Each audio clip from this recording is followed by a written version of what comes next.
my name is Lauren O'Connell and welcome to my ingredients analysis, swatches, application demonstration, and wear test of the NARS Afterglow Eyeshadow Palette. Before we get started, make sure you subscribe to my channel if you haven't already and you hit that notification bell so you never miss any of my upcoming videos. My videos help you to become a more informed consumer because I dive deep into the ingredients going into our skincare, cosmetics, hair care, and dental products using evidence-based research. You should absolutely know the ingredients going into your personal care products, and I'm here to help you do just that. If you're not interested in the ingredients, feel free to skip ahead. I have timestamps in my description box below, as well as clickable timestamps pinned as the first comment in this video. So let's now get into these ingredients. The first category of ingredients in the NARS Afterglow Eyeshadow Palette are the emollients. Emollients help our skin feel very soft and smooth and supple, and they also reduce the friction between our eyelid and the eyeshadow so the eyeshadow can glide on smoothly. We have a few different silicones within this product, and silicones are going to give the formulas a very silky texture. They also give eyeshadows that buttery feeling and make them easy to apply, and that's especially helpful if you're in that mature skin age category like I am. I am 37 years old, and unfortunately my eyelids do feel a little crepey from time to time, especially if I'm slightly dehydrated. So I want to have eyeshadows that are packed with silicone so they'll simply just apply easier. This formula also has caprylic capric triglyceride. That's a combination of coconut oil plus glycerin, and glycerin is a super hydrator as well as a humectant. Humectants are water binding molecules. They're going to grab onto moisture, bring them into the skin, and hold them there, giving us a temporary plumped up effect. Once again, if you have those crepey eyelids, this is a great ingredient to have in your eyeshadow, and this also is going to give the eyeshadows that real smooth, silky, and just easy to apply texture. We also have ethyl hexyl palmitate, and this ingredient is also a solvent. That means it's going to help to dissolve other ingredients within the formula to give it a very consistent texture. This ingredient is also a wetting agent. That means it's going to improve pigment dispersion within the formula. This ingredient also does give the eyeshadows a very silky feel. The last emollient I want to touch on is capryl glycol. This one is also a humectant, so we have another water binding molecule. This ingredient also acts as a preservative. Now, I did mention ethyl hexyl palmitate as a solvent, and we have one other solvent in this formula, and that's isododecaine. That's also going to help to give these eyeshadows a weightless feel, so when you're wearing them, your eyelids won't feel heavy. They have emollient properties in them as well, and they can give a matte finish to certain eyeshadows. We have several opacifying agents within these eyeshadows, and opacifying agents make the formula more opaque. That means less clear, less translucent. They're basically going to add color and sparkle and shine to our eyeshadows. I do want to point out that synthetic fluoroflogopite is synthetic mica, and mica is a natural mineral with a lot of sparkle and shine. Calcium sodium borosilicate is an ingredient within the Afterglow palette, and I love anything that ends in borosilicate when I'm looking at ingredients labels. These have very shimmering properties and light reflecting illumination. So this is going to kind of take those sparkle shadows up to the next level and just give your eyes a very gorgeous glow. Finally, there is carmine in this formula, so that is from the crushed bodies of dead beetles. It's a red dye. So keep in mind, this is not a vegan product. Moving on, we have 3 different thickeners within this formula, and they're going to add some bulk to the eyeshadow. I do want to point out that polyethylene is also a binder, and that means it's going to help to keep the ingredients in each eyeshadow together. We have 2 other binders within this formula. formula, and the magnesium myristate is also, it has adhesive properties. That means it's going to help to keep the eyeshadow on the skin and not falling off onto the rest of your face. Finally, we have phenoxyethanol as the preservative in this formula, and this is one I've seen in nearly every single cosmetics and skincare product I reviewed. That wraps up the ingredients within the Afterglow palette. Please give me a thumbs up if you enjoyed learning about them. And leave me a comment down below and let me know if there's any other eyeshadow palettes you'd like me to review in the near future. Now let's move on to product packaging. The NARS Afterglow Eyeshadow Palette comes in this black box with this burnt orange metallic cover. The eyeshadows themselves are each 0.04 ounces and 1.4 grams. There's 12 eyeshadows, and this palette retails for $59 US. Here in Dubai, it's not available for sale yet. However, I was told that it will be available within the next month. Similar NARS palettes to this one retail for $310, which is $84.90. So there is quite a big price hike. Now, when I turn the box around, the information is actually upside down. I don't know if that was a mistake, if that's intentional, but on the back side we have the ingredients within the eyeshadows as well as just a picture of what the palette looks like. There is this open jar symbol with a 24M, which means once you start using this palette, you have 24 months until it expires. On the side of the palette, we have Afterglow, which actually is upside down. And when I open up the box, inside, I see this palette with this very textured type of cover. It looks almost like aluminum paper that was crunched up and then spread back out. When I turn the palette around, the sticker that has the different names of the shadows is upside down. So I'm assuming this was intentional. And we can see all the different names. And once again, we have the open jar symbol and the fact that this palette was made in Canada. When I open up the eyeshadow palette, I have to say, I love the way it looks. I'm seeing some matte shades, some shimmer shades, and some foil type of shades that are going to give my eyes a lot of that iridescent glow. To me, this is almost a New Year's Eve type of palette. This just says a lot of fun and warmth, and the pop of the magenta is just beautiful. I'm now going to swatch these shades on my arm, and I'm going to do it two different ways. First, I'm going to use my finger, and I'll rub it in the eyeshadow no more than 2 times and slide it onto my arm. Next, I'll use an eyeshadow brush, and I'm going to use a clean brush for each shade, and I'm going to rub the eyeshadow brush into the shadow no more than 2 times and put the swatch on my arm. And so we can see both what the pigmentation looks like from my finger as well as how the eyeshadow looks when it's applied. And I'm going to do this row by row. To complete the first row, we next have Shadow Hill, Hotline, and Whipped. For the second row, we have Crushed, Mad Love, Push It, and Riding High. For the third row, we have Bayadere 1, Trouble, Deep Cut, and Guayaquil. And Guayaquil is a port city in Ecuador, known as a gateway to Pacific beaches and the Galapagos Islands, and I just looked that up on Google.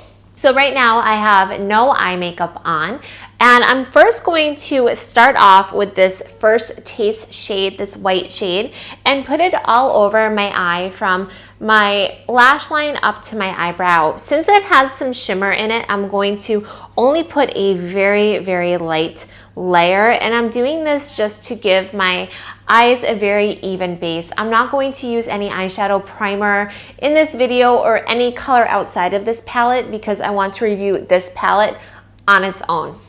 Now I'm going to do a transition color, and I'm going to put this on my crease line of my eyelid, and this is going to help to just diffuse the color from my eyeshadow up to underneath my brow bone. It's going to help to just blend better. I'm going to use the pink shade Mad Love. and I'm just going to blend it through using this very soft Wayne Goss blending brush. Next, I'm going to apply this orange shade Crush on my eyelid. This is going to provide a nice base for any of the shimmer or the foiled shadows I put on top of it. Now I'm going to use my finger and rub it into this shade Push It and apply it on top of the orange shadow. Now I'm going to take the brown shade Shadow Hill and apply this to the outer corner of my eyelid. And I'm also lining my lower lash line with the shadow.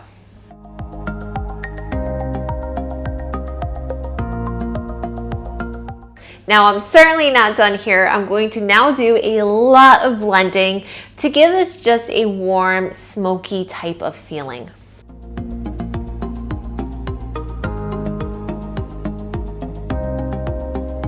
Now, so far, I'm really getting this vibe from these shadows that they're very warm toned and they really do give this very warm glow to the skin. I can see why this palette is named Afterglow, and I'm understanding the burnt orange aesthetic.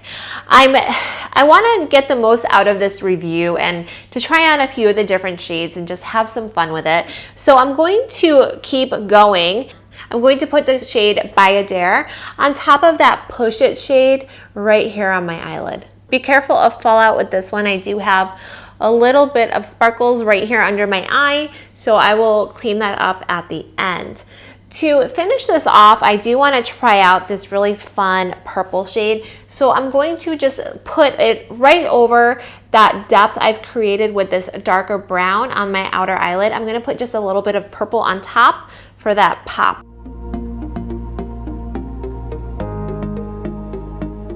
I'm going to put on the rest of my eye makeup and just tidy up this area underneath my eyes where some of the sparkles have fallen onto my skin. And I will come back to you and share with you my final look. I just finished putting on the rest of my eye makeup and I ended up adding some more eyeshadow as well. I used the same shades, same placements, same techniques as before. I just put on more. And that's because I didn't feel that I had put on enough to showcase what this palette really is all about. As you can see, I did change my outfit as well, and there's a reason for that. And when I was applying the eyeshadow, I just was thinking to myself, this reminds me of a sunset with these warm oranges and golden shades and the pinks and the magenta. This is just a very summertime sunset type of palette. This is a summertime type of feeling. And then it dawned on me that this palette really does invoke a feeling within me. And that feeling is one of just being carefree and letting loose, being at a nightclub on a warm beach on a summer night with my girlfriends wearing a cocktail dress, or even a feeling of New Year's Eve, because these shades are also, they're champagne type shades, and I kept feeling like there was just these pops of color, these pops of sparkles, and I could see myself out celebrating with my husband and my friends on New Year's Eve and just completely decked up in bright colors or shimmery type of clothing. And that's the feeling I get from this palette. I was wearing a headband and a pink sweater and it was all wrong. So to me, I just had to change my outfit. I had to align my whole look, my whole aesthetic with this eyeshadow palette. That is the effect it had on me. And my husband did walk in earlier and he looked at me and he said, "Where are you going?" And I said, "Nowhere." But I did get that feeling from this palette, and to me this is just a party palette. So aside from that, aside from the feeling that the palette gave me, I do want to say that this is something you absolutely would have to use before you put on the rest of your makeup. I have a lot of shimmer underneath my eyes right now. I did my best to take it off and eventually I just gave up. So going forward with this palette, this is something I would always apply before anything else. I would re-wash my face after putting on the eyeshadows just to make sure I would get all of those sparkles and shimmers and glitters. There are a few that are quite chunky, big glitters, so it would take a lot to get all of that off my skin if I really wanted to make sure I didn't have any fallout with my makeup look. I am now going to just let this sit on my skin for a little bit. I'm gonna take a look in the mirror, see how it's going, how it's looking, and then I'll check back in with you and I'll share my thoughts on this palette and whether I think it's worth purchasing or not. It's been a while since I saw you last, and I wanted to check back in with you, share how this eyeshadow looks, and my thoughts on this palette. I have to say that it looks just the same as when I first put it on. I don't see much of a difference. It's been on my eyes now for about 3 or 4 hours, and I think it looks fantastic. Remember, I also did not use an eyeshadow primer, so the staying power of this palette is fantastic. I do also want to point out, and I thought to myself earlier, don't forget to mention this, is that I have extremely sensitive eyes. And a lot of times when I wear shadows that are really heavy with shimmer, sparkle, glitter, you name it, my eyes start watering like crazy. And I have not experienced that at all with this palette. This palette has been very, very kind and gentle to my sensitive eyes. So I'm so happy about that. When I put the swatches on my arm earlier, some of the shades seemed a little bit patchy, but it's hard to tell until you actually start to really apply and work with the product. So I was a little bit apprehensive, but I have to say everything went on to my eyes so nicely and everything blended so well, and I was so happy with the outcome. Overall, I have to say that I just love this palette and I am so happy that I have it. I think the shades are just beautiful. They applied so nicely to my skin. They were gentle on my skin and they worked well with the somewhat crepey eyelids I have that I referenced earlier in this video. I do want to say that to me, this is a very party type of look, and I did talk about how this invokes that feeling, and I think that you should really only consider purchasing this palette if you too are looking for makeup to sort of replicate that feeling. If you're looking for something that's more of an everyday palette and everyday neutrals, pass on this one because there's just so much out there and you can find something that's a little bit more low-key that you can wear on a day-to-day basis, and it has just more toned down shades. If you are looking for something with a lot of glow and shimmer, glitter, and shine, and you want to have a lot of golden warm hues, then this is the one for you.